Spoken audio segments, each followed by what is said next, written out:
it was supposed to promote my mixtape, and it just became a web series. I wanted to shoot like, I don't want to bring his name, but remember how R. Kelly had Trapped in the Closet? Damn. You feel me? Like, but I'm just saying, I didn't want to bring him up. But that right there, when he had that whole series, it was lit. Everybody was watching it. It had everybody tuned in to his music. So I wanted to do the same thing to get everybody tuned into the music, but it turned out to just be something way bigger than that, you know? And a lot of people got recognition from that, you know, a lot of artists.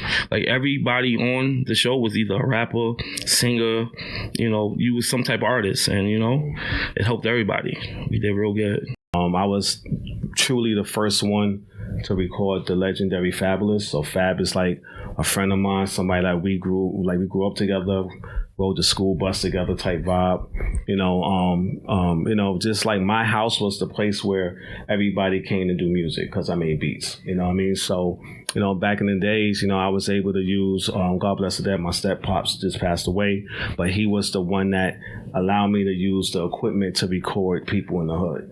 You know what I mean? So it started from there, just like having fun with music, to then getting my first placement with Jim Jones, Lil Wayne, and God bless it, that Stack Bundles. I did like the last record Stack was on. You know what I mean? It was called Looking at the Game.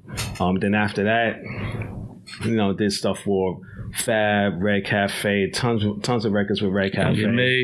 You know, Young and May. You know, Trey Songz, Dave East. So. Sound like a whole lot of New York shit. And, you know, and not for nothing, I'd be honest, I didn't want my son doing no music. You know what I mean? Because I feel like it's a lot of promises that you get in this game. Yeah. And sometimes the promises never get executed. You know what I mean? I didn't want him to be a part of it, but he found the passion on his own. So I'm just here to support. So yeah, it's a big story behind that.